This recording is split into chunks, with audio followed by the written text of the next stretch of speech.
Hello friends, नमस्कार। हिंदी ज्ञानद्वीप में आपका स्वागत है। मैं डॉक्टर गुंजन शाह आज आपके लिए एक नया वीडियो लेकर आई हूँ रूपक एवं उत्प्रेक्षा अलंकार का, जो 9th एवं 10th के लिए तो उपयोगी है ही, साथ ही अन्य प्रतियोगिता परीक्षा के लिए भी उपयोगी होगा। अगर आपको मेरा ये वीडियो पसंद आए तो उसको लाइक कीजिए और मेरी चैनल को सब्सक्राइब जरूर कीजिएगा। तो चलो आज हम रूपक अलंकार पढ़ेंगे। रूपक एक ताल है जिसमें 7 मात्राओं का प्रयोग होता है। ये तो मैंने आपको संगीत के क्षेत्र की बात बताई, लेकिन साहित्य के अंतर्गत अर्था अलंकार में रूपक अलंकार क्या है वो आज हम यहाँ पर पढ़ेंगे। रूपक अलंकार में क्या होता है कि उपमेय और उपमान की इतनी समानता बताई जाती है कि उपमेय और उपमान अलग नहीं रहते, लेकिन दोनों एक रूप हो जाते हैं। मतलब कि दोनों में कोई भेद ही नहीं रह जाता, तो वहां रूपक अलंकार बन जाता है। तो इस आधार पर रूपक अलंकार को हम 2 प्रकार से परिभाषित कर सकते हैं। तो सर्वप्रथम आप पहले देखिए, जब उपमेय पर उपमान का आरोप किया जाए तो वहां रूपक अलंकार होता है। मतलब कि उपमेय और उपमान में कोई भेद ही नहीं रहता है, दोनों को अलग नहीं देखेंगे, दोनों को एक रूप में ही देखेंगे, तो वहां रूपक अलंकार हो जाता है। अथवा दूसरी परिभाषा देखिए, उपमेय और उपमान में कोई भेद न मानकर दोनों को एक रूप मान ले तो वहां रूपक अलंकार होता है। मैंने आपको पहले ही बता दिया कि उपमेय और उपमान में कोई भेद ही नहीं रहता है, दोनों एक ही रूप में आ जाते हैं, तो वहां पे हो जाता है रूपक अलंकार। तो इसमें उपमेय उपमान का रूप धारण करता है। जो उपमेय होता है वो उपमान का ही रूप स्वरूप धारण कर लेता है, तो वहां रूपक अलंकार हो जाता है। अब मैं आपको कुछ उदाहरणों के माध्यम से आपको ये बात पूरी समझाऊंगी कि रूपक अलंकार कैसे बन जाता है। अब देखिए, ये पहला एग्जाम्पल देखिए, मुख कमल है, यानी कि ये मुख है, उसी को कमल मान लिया गया है। यहाँ पे उपमेय पर उपमान का आरोप किया गया है। यहाँ पे मुख क्या है? उपमेय है। कमल क्या है? उपमान है। तो मुख को ही कमल मान लिया गया है। तो इस प्रकार ये रूपक अलंकार है। अब देखिए, मैंने आपको उपमा अलंकार पहले पढ़ाया था। तो उपमा अलंकार में क्या होता है? जहां पे तुलना की जाती है, प्रस्तुत की अप्रस्तुत के साथ तुलना की जाती है, तो वहां पे उपमा अलंकार हो जाता है। देखिए, मुख कमल के समान सुंदर है। यहाँ पे मुख है, उसकी तुलना की गई है। किसके साथ की गई है? कमल के साथ। तो यहाँ पे चारों तत्व है। मुख उपमेय है, कमल क्या है? देखिए, मुख क्या है? सारे एग्जाम्पल आपको मैं समझाऊंगी। उपमेय है। कमल क्या है? उपमान है। सुंदर क्या था? साधारण धर्म था। और के समान क्या है? वाचक शब्द।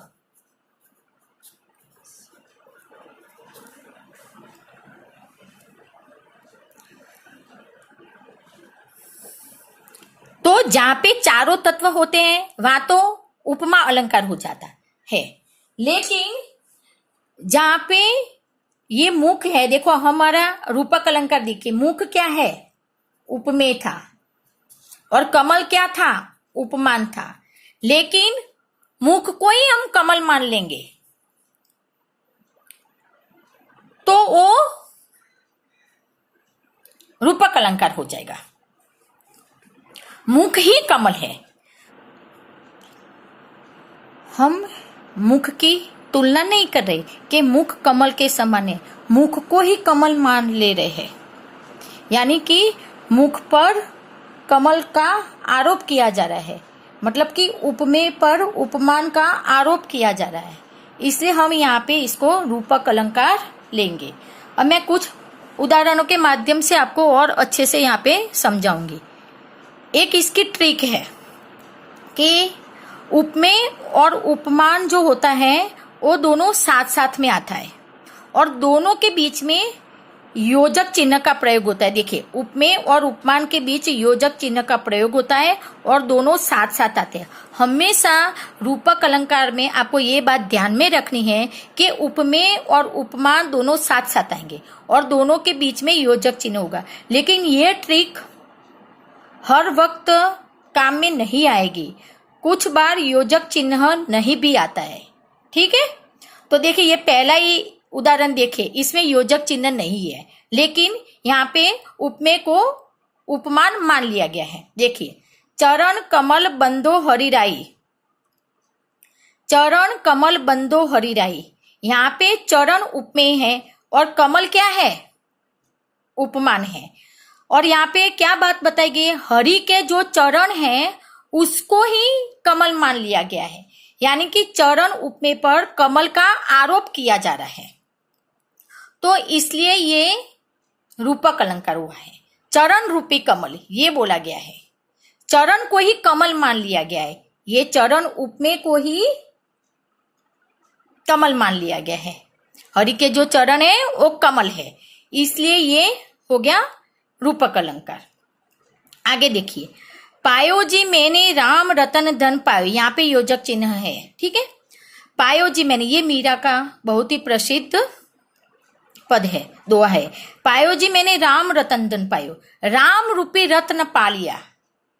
राम उपमेय है और रतन क्या है, उपमान है। राम पर रतन का, ये राम पर रतन का ये क्या है, उपमेय, और ये क्या था, उपमान। राम पर रतन का आरोप हो गया है, राम को ही रत्न मान लिया गया है, राम रूपी रत्न धन पायो, इसलिए ये रूपक अलंकार हो गया। एक बहुत ही प्रसिद्ध पद है, मैया मैं तो चंद्र खिलौना ले हो, यहाँ पे चंद्र क्या है, उपमेय है, खिलौना क्या है, उपमान है।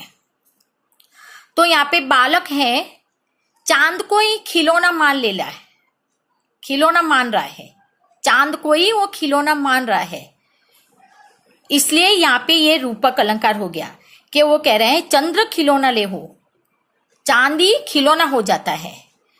यहाँ पे उपमेय पर उपमान का आरोप हो गया है, इसलिए ये रूपक अलंकार हो गया। आगे, खिले हजारों चांद तुम्हारे नयनों के आकाश में, यहाँ पे कोई योजक चिन्ह नहीं है, लेकिन आपको ये बात ध्यान में रखनी है कि उपमेय पर उपमान का जहाँ आरोप होता है तो वहां रूपक अलंकार हो जाता है।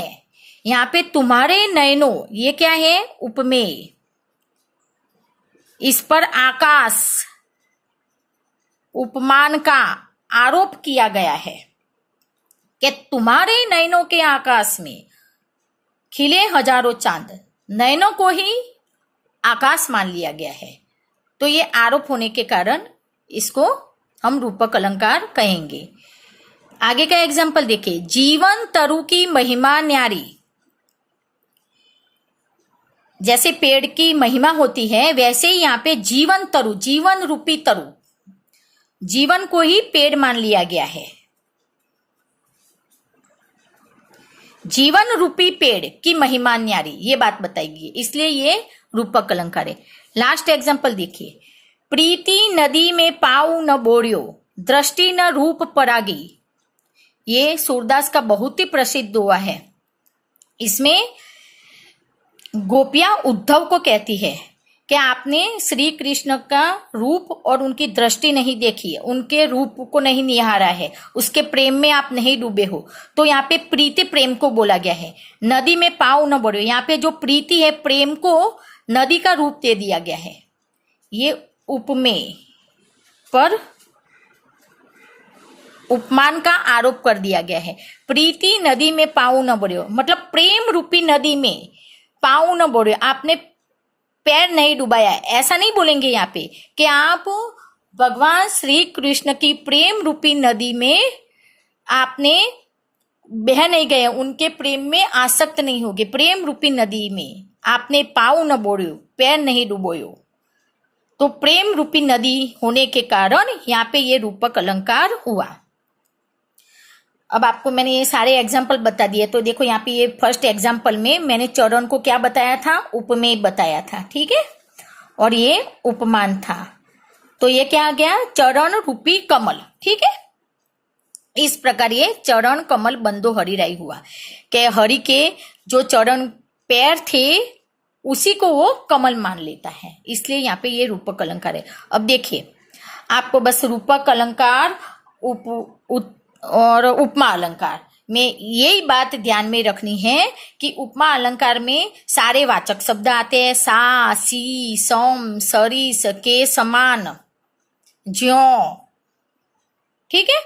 और रूपक अलंकार में कोई वाचक शब्द नहीं आता।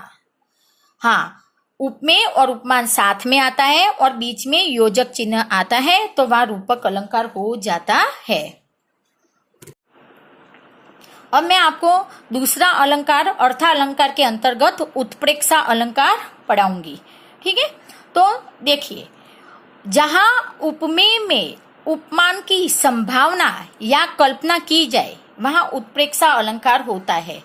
मतलब कि उपमेय होता है उसमें उपमान की कल्पना की जाती है कि उसी को हम कल्पना करते हैं कि भाई उपमेय में उपमान भी है ऐसा, तो वहां पे उत्प्रेक्षा अलंकार हो जाता है। लेकिन आपको उत्प्रेक्षा अलंकार पढ़ने से पहले उपमेय क्या है, उपमान क्या है, ये पता होना चाहिए। जब मैंने उपमा अलंकार पढ़ाया था तब आपको बताया था, फिर भी मैं यहाँ पे दोबारा यहाँ पे रिपीट करवा रही हूँ। देखिए, उपमेय जो प्रस्तुत हो, मतलब जो हमारे सामने होता है, जिसकी तुलना की जाए उसको हम उपमेय कहते हैं। और उपमान देखिए, वह प्रसिद्ध वस्तु या व्यक्ति जिससे उपमेय की तुलना की जाती है उसको हम उपमान कहते हैं। अगर आपको ये दो बातें समझ में आ जाती हैं तो आपको उपमा अलंकार, रूपक अलंकार और उत्प्रेक्षा अलंकार में बिल्कुल भी तकलीफ नहीं होगी और आप ये तीनों अलंकार बड़ी आसानी से समझ पाओगे और पहचान भी पाओगे। तो हम यहाँ पे एक बार तीनों अलंकारों की तरफ गौर करेंगे। पहला एग्जाम्पल देखिए, नेत्र मानो कमल है। तो ये तो यहाँ पे नेत्र उपमेय है, कमल उपमान है।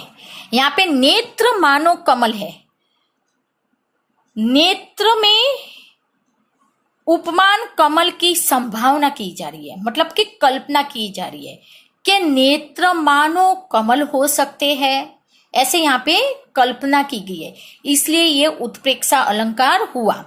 अब दूसरा एग्जाम्पल देखिए, नेत्र कमल है तो ये रूपक बन गया।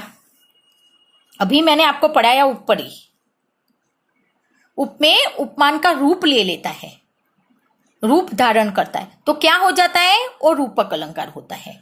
अब देखिए, नेत्र कमल के समान सुंदर है, नेत्र कमल के समान सुंदर है। तो यहाँ पे नेत्र क्या था, उपमेय था, कमल क्या है, उपमान है, के समान क्या है, वाचक शब्द है, और सुंदर क्या था, साधारण धर्म।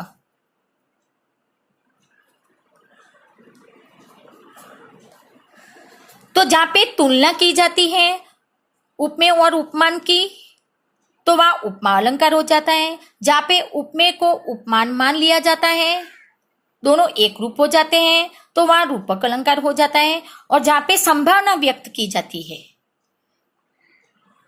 उपमेय में उपमान की संभावना व्यक्त की जाती है तो वहां उत्प्रेक्षा अलंकार हो जाता है। तो आगे देखिए, जो संभावना व्यक्त करने के लिए जिन वाचक शब्दों का प्रयोग किया जाता है उन्हें उत्प्रेक्षा वाचक शब्द कहते हैं। हम कैसे संभावना जानेंगे, पहचानेंगे, ये भी यहाँ पे बताया जाता है। वो जो शब्द होते हैं उसको उत्प्रेक्षा वाचक शब्द कहते हैं।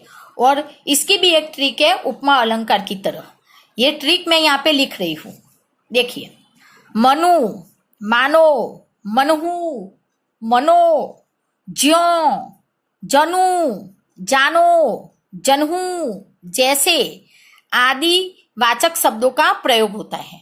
अगर ये शब्द जहां पे भी आ रहे हैं, मनु, मानो, मनु, मनो, ज्यो, जनु, जानो, जनु जैसे, तो आपको आंख बंद करके उत्प्रेक्षा अलंकार लिख देना है। बहुत ही आसान है उत्प्रेक्षा अलंकार पहचानना। हमको कोई व्याख्या तो करनी नहीं है, लेकिन यहाँ मैं आपको तब भी व्याख्या करके थोड़े एग्जाम्पल समझाऊंगी। तो आइए, चमचमात चंचल नयन बीच घूंघट पर जीन। चमचमात चंचल नयन बीच घूंघट पर जीन, मनहु सूर सरिता बिमल जल उछरत जुग मीन। यहाँ पे देखो चंचल नयन बताया गया है, ठीक है, और यहाँ पे ये मीन बताया गया है। मीन मछली को बोलते हैं। चंचल नयन जो अस्थिर नयन होते हैं, जो इधर उधर ऐसे हम देखते रहते हैं, वो सूर सरिता गंगा नदी को बोला गया है। और बीच घूंघट पर जीन, ठीक है, घूंघट। तो यहाँ पे चंचल नयन देखो, ये बीच घूंघट पर जीन, घूंघट के बीच में चंचल नयन दिख रहे थे, ये पंक्ति का आशय है। और नीचे है सूर सरिता विमल जल उछरत जुग मीन, जो गंगा नदी है उसके स्वच्छ जल में मीन मछली उछल रही थी। तो यहाँ पे जो चंचल नयन है उस उपमेय पर मीन उपमान की संभावना की गई है, कल्पना की गई है।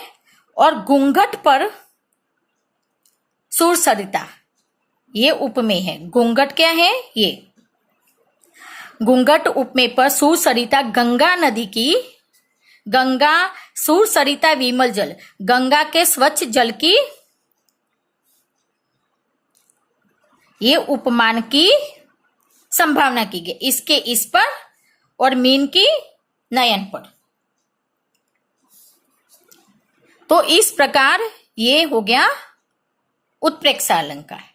और आपको शब्द ही पहचाना, ये देखो ये मनहु आया तो उत्प्रेक्षा अलंकार हो गया। आगे देखिए, तुम्हारे पद तल पृथ्वी के पर्श से मानो रक्तवर्ण है।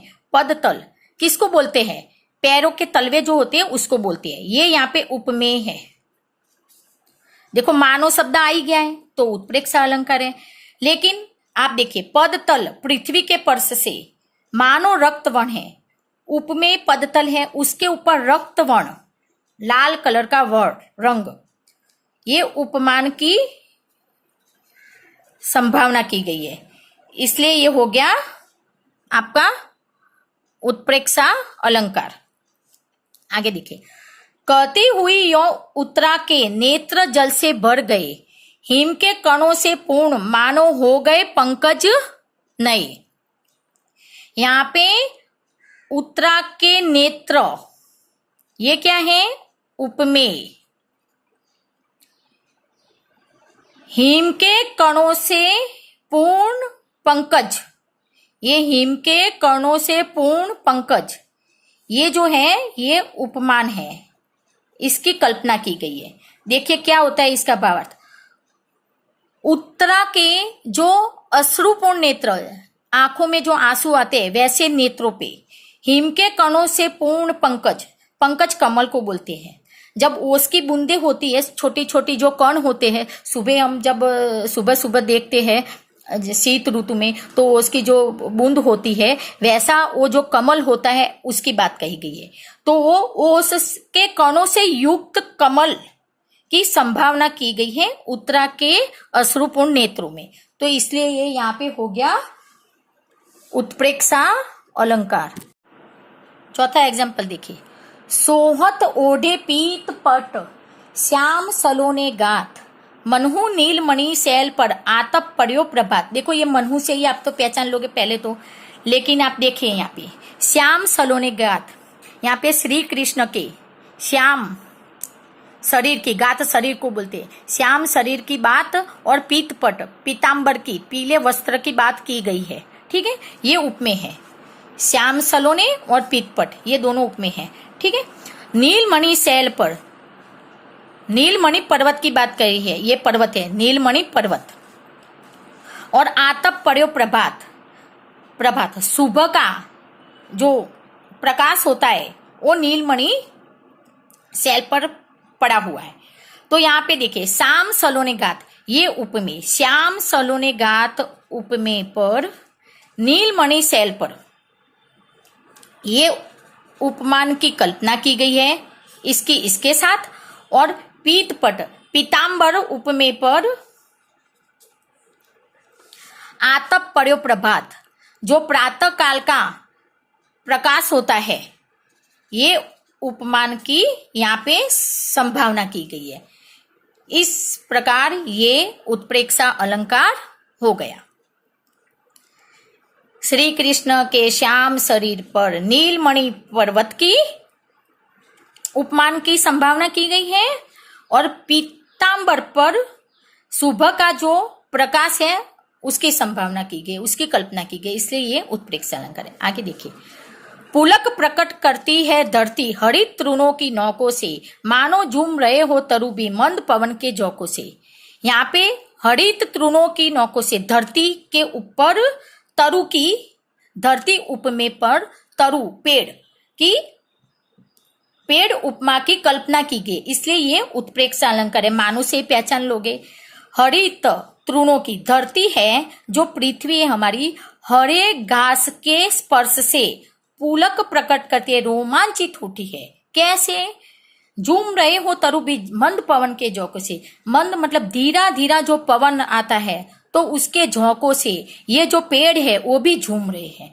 तो धरती ऐसी प्रतीत होती है, ऐसी संभावना हो रही है धरती पर कि जैसे वो तरु पेड़ की भांति झूम रही है, ऐसी कल्पना की गई है यहाँ पे, इसलिए ये उत्प्रेक्षा अलंकार है। आगे देखिए, ये बहुत ही प्रसिद्ध पद है और ये है सर्वेश्वर दयाल सक्सेना का मेघ आए कविता से लिया गया है। पाहुन जो आए हो गांव में शहर के, मेघ आए बड़े बन ठन के सवर के। मैंने आपको ज्यों वाचक शब्द बताया था। अगर ज्यों आता है, ये उपमा अलंकार में भी आता है ज्यों, लेकिन वहां पे तुलना की जाती है और यहाँ पे संभावना व्यक्त की जाती है। ठीक है, आपको ये बात यहाँ पे ध्यान में रखनी है। पाहुन जो आए हो गांव में शहर के, मेघ आए बड़े बन ठन के सवर के। यहाँ पे कवि कह रहा है कि ये मेघ बादल है। ठीक है, बादल में मेहमान होने की संभावना या कल्पना व्यक्त की गई है कि ये जो मेघ आए बड़े बन ठन के सवर के, जो मेघ है ऐसे बन ठन के सवर कर आए हैं कि जैसे ये मेहमान गांव से, शहर से अपने गांव में सज सवर कर आता है। तो यहाँ पे बादल में, यहाँ पे ये बादल है, वो क्या लोगे आप? उपमेय। बादल में पाहुन मेहमान ले लो या दामाद ले लो। ठीक है, ये उपमान है। मेघ उपमेय पर पाहुन उपमान की कल्पना की गई है, इसलिए ये उत्प्रेक्षा अलंकार हुआ है। आप ये व्यावाचक शब्द ध्यान रख लेना। झुककर मैंने पूछ लिया, खा गया मानो झटका। देखो ये तो बहुत सिंपल है। झुककर मैंने पूछ लिया, मैंने झुका और पूछ लिया, खा गया मानो झटका। देखो ये मानो शब्द से आप पहचान लोगे ये उत्प्रेक्षा अलंकार है। अब एक अंतिम है, ये भी बहुत फेमस है। लड़की को दान में देते वक्त जैसे वही उसकी अंतिम पूंजी हो। जैसे शब्द से भी आप पहचानोगे कि ये उत्प्रेक्षा अलंकार है। देखिए यहाँ पे लड़की उपमेय है और उसमें अंतिम पूंजी, ये उपमान की कल्पना की गई है। ठीक है, ये उपमान की यहाँ पे कल्पना की गई है। अंतिम पूंजी उपमान की यहाँ पे कल्पना की गई, इसलिए ये उत्प्रेक्षा अलंकार हुआ। लेकिन आपको मैं ये पद भी समझा दी। लड़की को दान में देते वक्त, यहाँ ये कन्यादान कविता में से लिया गया है कि उसकी माँ है, लड़की की विदाई कर रही है, तो कह रही है लड़की को दान में देते वक्त जैसे वही उसकी अंतिम पूंजी हो। अंतिम पूंजी है मतलब उसका आखिरी धन माना गया है, ऐसी यहाँ पे कल्पना की गई है। लड़की में लड़की ही उसका आखिरी धन है, वो उसको विदा कर रही है, कन्यादान कर रही है तब।